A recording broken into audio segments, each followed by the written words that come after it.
মহাপ্রভু একবার নবদ্বীপে ফিরে আসেন 5 বছর পর। আমি দেখেছি। তো বন্ধুরা, সোনার গৌরাঙ্গ দেখবো। কত বছর পুরনো বললো দাদা? প্রায় 400 কাছাকাছি। 400 বছর পুরনো।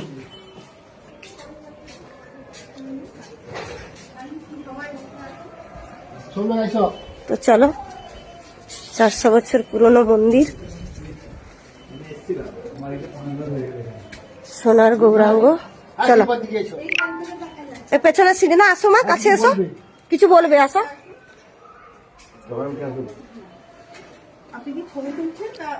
ভিডিও বানাচ্ছি। যখন সন্ন্যাসে গিয়েছিলেন তখন তো প্রথমে মাকেও জানিয়ে যাননি, স্ত্রী বিষ্ণুপ্রিয়া দেবীকেও জানিয়ে যাননি। তো সেই অনুমতি নেওয়ার জন্য মহাপ্রভু একবার নবদ্বীপে ফিরে আসেন 5 বছর পর। সেই সময় বিষ্ণুপ্রিয়া দেবীকে চরণ পাদুকা দিয়ে যান, ওইটি ধামেশ্বর মন্দিরে আছেন।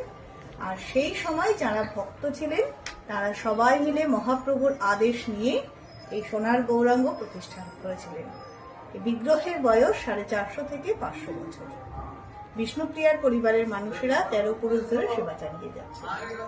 আপনাদের মতন ভক্তদের দানে এই মন্দিরের সেবা চলে, এর কোনো সম্পত্তি নেই, আয় নেই, যার যেমন ভালো লাগে দান করে।